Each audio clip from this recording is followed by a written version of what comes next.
갑자기 불렀다는 건 매우 불리할 수도 있다는 거네요. 그렇습니다. 사실 검찰에서 당사자를 소환했다는 것은 어떤 변곡점에 이르렀다라고 판단하셔도 나쁘지 않을 것 같습니다.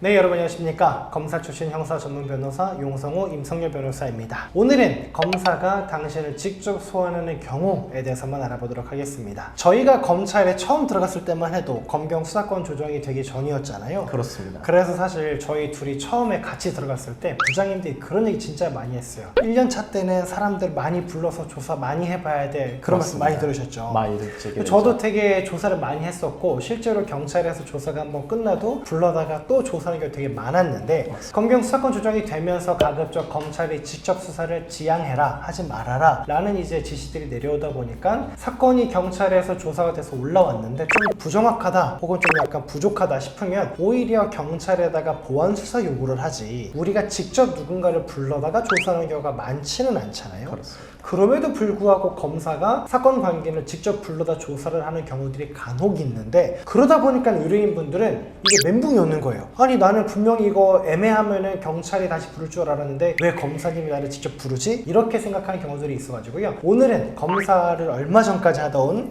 우리 임성열 변호사님의 시각에서 과연 검사가 사건 관계를 직접 불러서 조사하는 경우는 어떤 것들이 있는지 한번 살펴보도록 하겠습니다. 변호사님, 직접 불러서 조사한 적 있으시죠? 그렇습니다. 네, 맞습니다. 가장 최근에 직접 조사하신 건 언젠가요? 한 2주 전? 가장 최근 했던 거는 당연히 한 달이 아마 채 되지 않았던 것 같습니다. 네, 한 달이 채 되지 않은 사건이었군요. 자, 그럼 아까 말씀드린 동일한 질문인데요. 이게 부족하면 경찰에 보완수 내리면 되는데 왜 직접 불러서 조사하셨나요? 결국은 내가 이 사람을 직접 불러야겠다 라고 생각하는 경우들은 어떤 것들이 있을까요? 재판에 회부를 할 것인가 하지 않을 것인가 그 여부가 좀 불명확한 경우가 있습니다.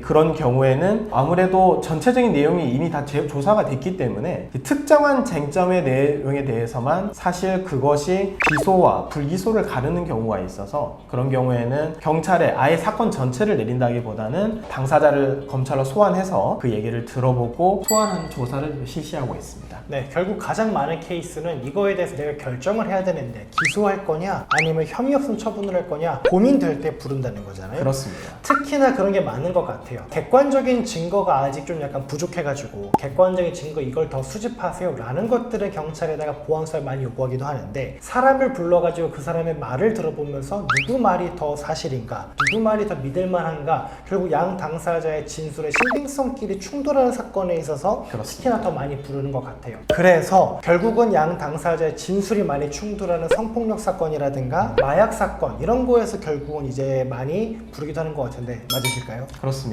말씀하신 것처럼 결국에는 당사자의 진술이 가장 문제될 때 이 사람의 진술도 사실 맞는 것 같고 저 사람의 진술도 맞는 것 같고 그렇죠. 사실 많은 사건인 경우에 그렇지만 한 사람의 진술이 무조건적으로 맞는 것 같다 이런 경우는 사실 잘 없습니다. 네. 그러면은 결국 양쪽의 진술을 다 들어보고 그게 결국엔 기소와 불기소의 향방을 가르게 되는 것 같습니다. 자, 또 다른 경우가 더 있을까요? 기소 불기소가 불명확할 때뿐만 아니라 다른 경우도 더 있을까요? 일반적으로 저희가 이제 영장이라고 하죠. 보통 경찰에서 일반적으로 사안이 매우 중요하기 때문에 경찰 단계에서 먼저 구속영장을 신청하고 검찰에서 거기에 대해서 판단을 하게 됩니다. 네. 그렇지만 경찰분들 경우에도 사실 사건이 워낙 많다 보니까 최근에는 사건을 이거 범죄 혐의가 인정됩니다. 사건 송치 이렇게 이어지기도 합니다. 그렇지만 검찰에서 사건이 오면 검찰에서는 이제 사건 전체를 보게 되거든요.